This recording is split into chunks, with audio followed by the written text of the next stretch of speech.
Já pensou que esse livro milenar chamado Bíblia pode revelar a origem do universo, a natureza do mal, o propósito da sua existência e até mesmo o destino da humanidade? Tentou começar a leitura e travou logo nas primeiras páginas de Gênesis? Conhece os nomes de personagens como Davi, Moisés e ouviu comentários sobre o Apocalipse, mas nunca conseguiu enxergar a conexão entre todas essas histórias? Preste atenção no que vou te revelar. A Bíblia não é uma coletânea desorganizada de relatos desconexos. É uma narrativa única, coesa, com introdução, desenvolvimento e desfecho. Uma saga verdadeira repleta de batalhas, decepções, prodígios, compromissos divinos, julgamento, reconstrução, e no epicentro de tudo isso existe um propósito. O propósito da redenção. Neste conteúdo, você finalmente compreenderá a Bíblia completa, desde Gênesis até Apocalipse, apresentada de maneira objetiva, profunda e seguindo a sequência dos acontecimentos.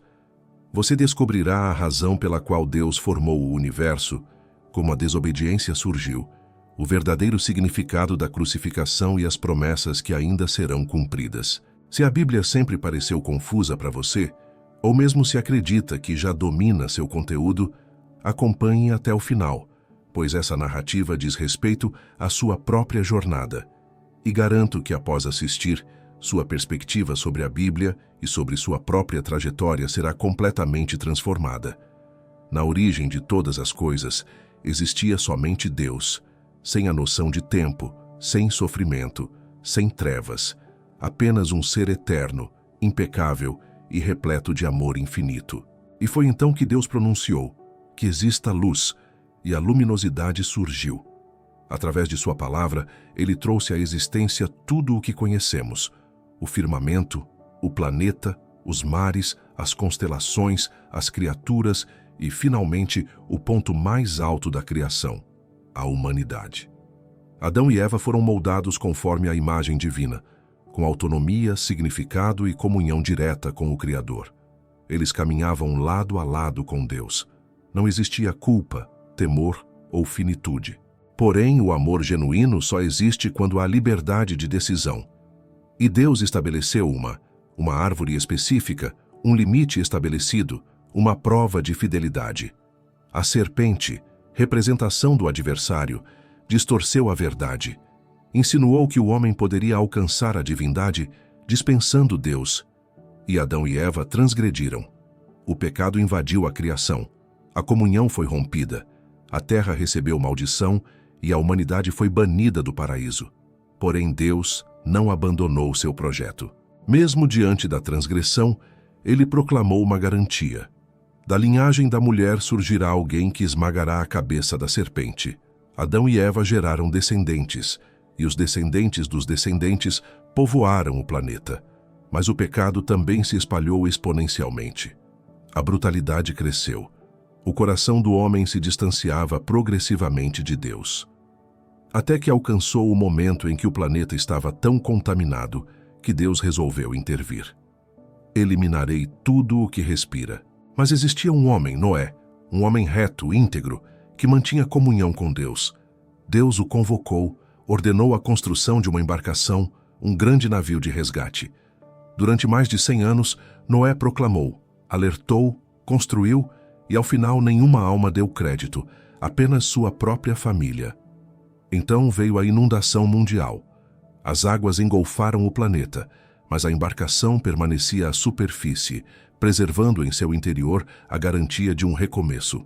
Noé, sua companheira, seus descendentes e suas noras, 8 almas reconstruíram a história humana. E quando as águas recuaram, Noé adorou ao Senhor e Deus estabeleceu uma nova aliança. Jamais destruirei novamente o planeta com dilúvio. E posicionou o arco-íris na atmosfera como marca. A lição era evidente. Deus pune a transgressão, mas sempre disponibiliza uma saída de salvação. A embarcação era mais que material de construção, era um símbolo profético. Da mesma forma que existiu uma única via para escapar do julgamento, também existe atualmente um só caminho, Jesus Cristo. Os descendentes de Noé povoaram o planeta. Sem, Cam e Jafé originaram povos e culturas. A raça humana voltou a se reproduzir, mas progressivamente voltou também a se insurgir. Em lugar de buscar ao Senhor, os homens tentaram alcançar o firmamento por seus próprios recursos. Ergueram uma construção, a construção de Babel, um emblema de arrogância e autonomia. Então Deus confundiu os idiomas e os grupos foram dispersos. Mas mesmo em meio ao caos, Deus já tinha um projeto. Ele selecionaria um homem e desse homem nasceria uma nação consagrada. E dessa nação nasceria o Redentor Universal. O nome desse homem era Abraão, um homem ordinário de uma família pagã. Porém Deus o convocou e declarou: abandona tua região, teus parentes, e dirige-te para a região que te indicarei. Farei de ti uma grande nação. Por ti serão abençoadas todas as famílias da terra. Abraão atendeu e essa atitude de obediência transformou a história. Deus estabeleceu uma aliança com ele. Garantiu um descendente, mesmo com ele e sua companheira, sendo avançados em idade. Porém, antes que a garantia se realizasse, Abraão gerou um descendente com uma serva egípcia chamada Agar. O nome do garoto era Ismael. Esse descendente também se tornaria patriarca de uma grande nação, e a sua trajetória se entrelaça com o destino de povos inteiros até os dias atuais. Mas essa parte da trajetória você pode conferir em outro conteúdo aqui no canal. Alguns anos à frente, veio o descendente da garantia, Isaque. Isaque gerou 2 descendentes, Esaú e Jacó. Deus selecionou Jacó e transformou seu nome para Israel. Jacó gerou 12 descendentes, e desses descendentes surgiram as 12 tribos de Israel. Mas o projeto de Deus passaria por algo ainda mais grandioso. O penúltimo descendente de Jacó, José, foi comercializado como escravo pelos próprios irmãos. Mas o que aparentava ser uma desgraça era componente do projeto. José foi transportado ao Egito.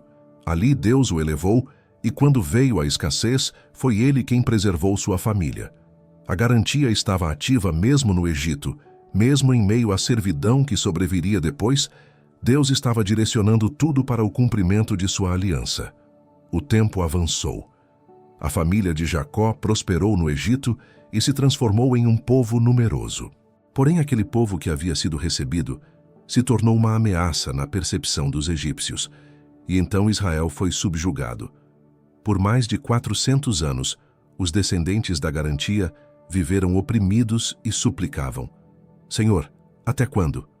Deus escutou e respondeu com um libertador, Moisés. Moisés havia sido criado no palácio de Faraó, mas Deus o convocou do deserto para uma missão impossível. Dirija-se ao Faraó e declare: liberta o meu povo. Faraó resistiu. Deus enviou pragas uma após outra, até que o Egito se curvou.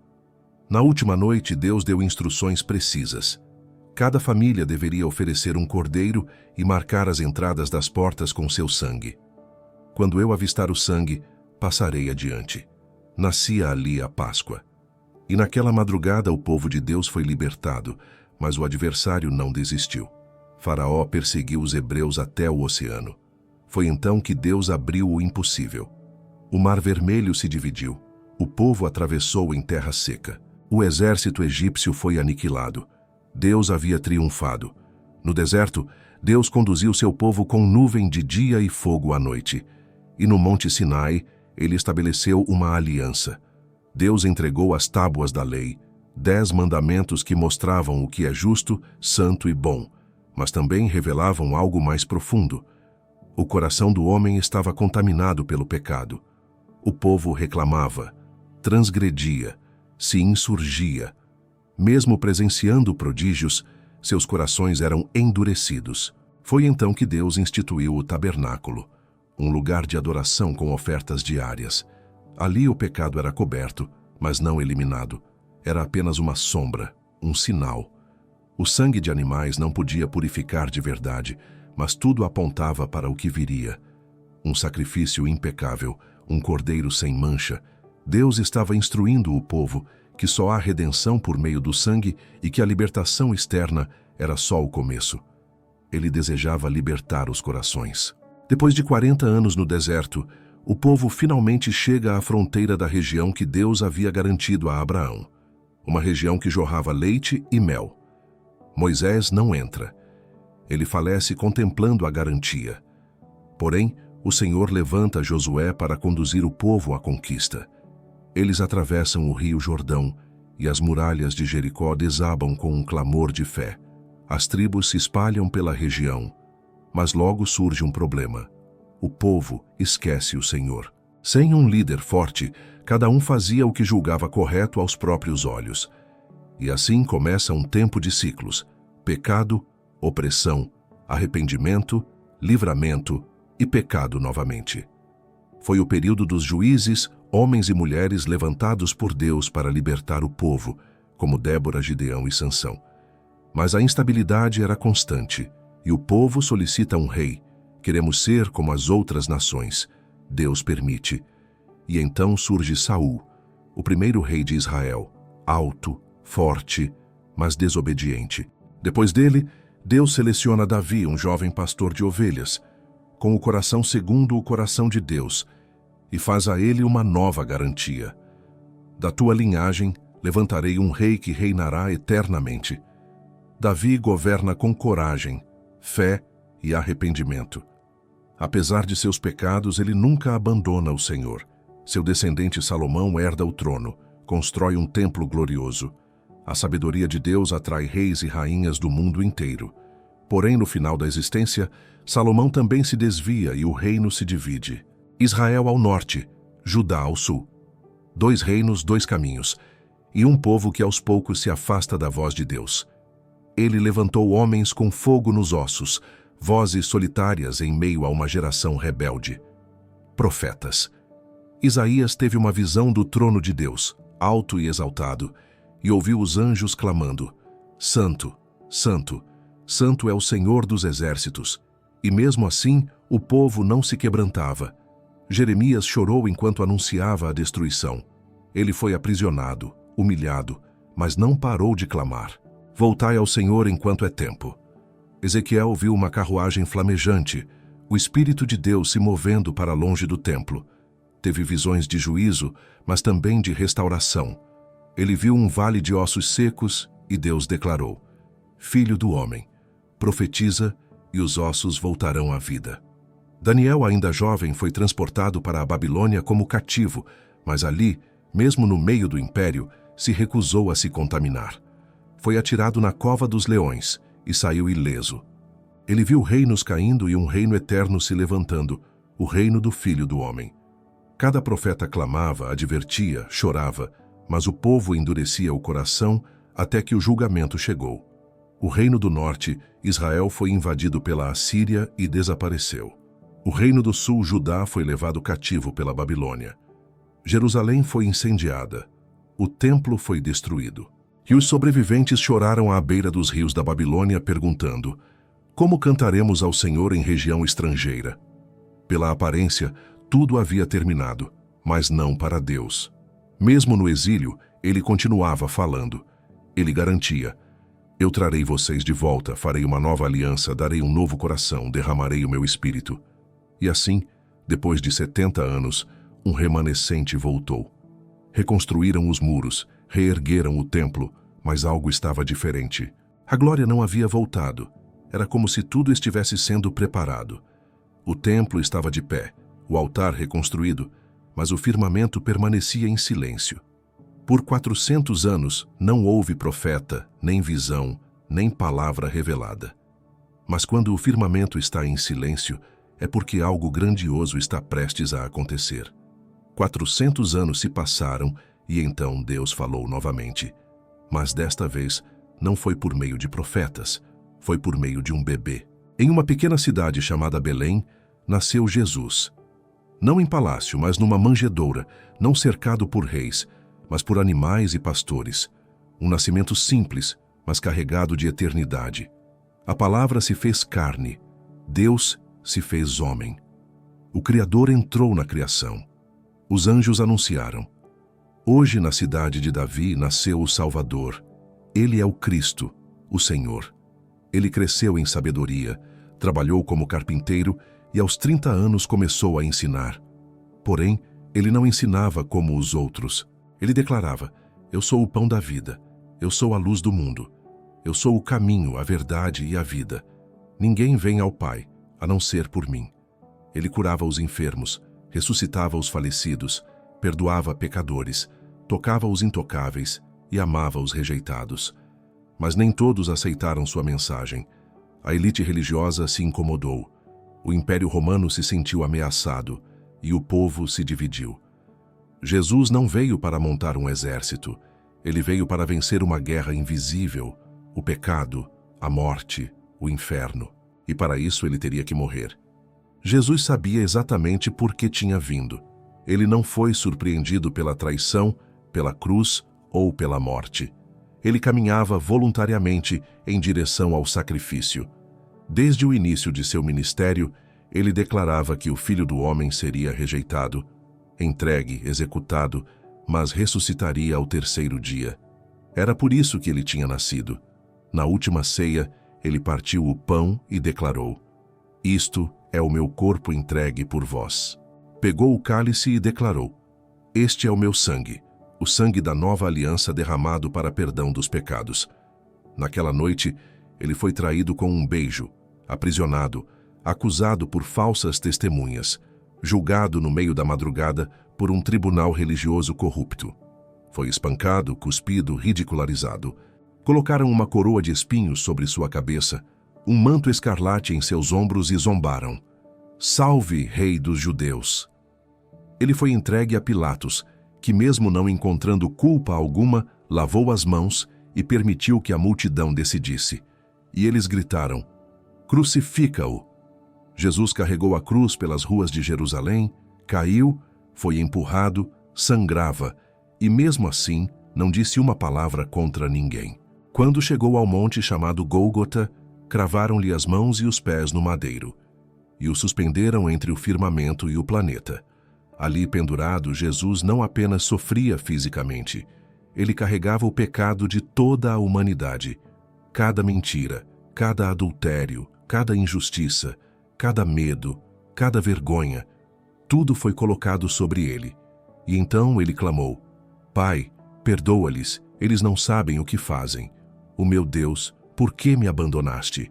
E por fim, está consumado. Naquele instante, o véu do templo se rasgou de alto a baixo. A terra tremeu, sepulcros se abriram, e quem estava atento sabia. Algo cósmico havia acontecido. Jesus faleceu. O corpo foi colocado em uma sepultura emprestada. A pedra foi selada. Guardas foram colocados à porta. O inferno parecia ter triunfado, mas foi só por 3 dias.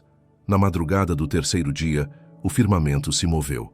Um terremoto sacudiu o planeta. A pedra foi removida. A sepultura estava vazia.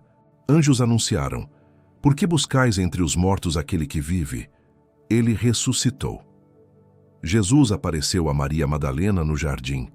Depois aos discípulos, a Tomé, que duvidava, ele mostrou as marcas nas mãos. A 2 viajantes a caminho de Emaús, ele explicou as Escrituras, e seus corações ardiam. A ressurreição transformou tudo. Não foi só o corpo de Jesus que saiu da sepultura, foi a esperança da humanidade. A morte foi vencida, o inferno foi derrotado, o pecado foi pago. E então ele declarou: "Toda a autoridade me foi dada no firmamento e no planeta. Ide, preguem, façam discípulos, batizem em meu nome, e lembrem-se, eu estarei com vocês todos os dias até o fim." A cruz não foi fracasso. A cruz foi o epicentro do projeto eterno. E a sepultura vazia é a maior evidência de que a redenção é real. Jesus havia vencido a morte, mas ainda não havia terminado sua missão. Durante 40 dias após a ressurreição, ele apareceu a seus discípulos ensinando sobre o reino de Deus. E antes de subir aos céus, ele fez uma garantia: "Ficai em Jerusalém, até que do alto sejais revestidos de poder." Então, diante dos olhos dos discípulos, ele foi elevado às alturas. Poucos dias depois, no dia de Pentecostes, a garantia se cumpriu. O Espírito Santo foi derramado com poder. Línguas de fogo, vento impetuoso e corações incendiados. Homens simples se tornaram testemunhas ousadas. Pedro, que havia negado Jesus, agora pregava com autoridade. 3.000 pessoas creram em um só dia. A igreja havia nascido e ela não era um templo de pedra. Era feita de gente transformada, gente cheia do Espírito, vivendo em unidade, partilhando o pão, ajudando os pobres e anunciando o Evangelho com coragem. Mas com o crescimento veio a perseguição. Estevão foi apedrejado, Tiago executado à espada. Mas quanto mais tentavam calar os cristãos, mais o Evangelho se espalhava. E então surge um personagem improvável, Saulo de Tarso, um perseguidor implacável da igreja. Mas no caminho para Damasco, ele é derrubado por uma luz. Ouve a voz de Jesus, e ali o perseguidor se torna apóstolo. Paulo, o maior missionário da história.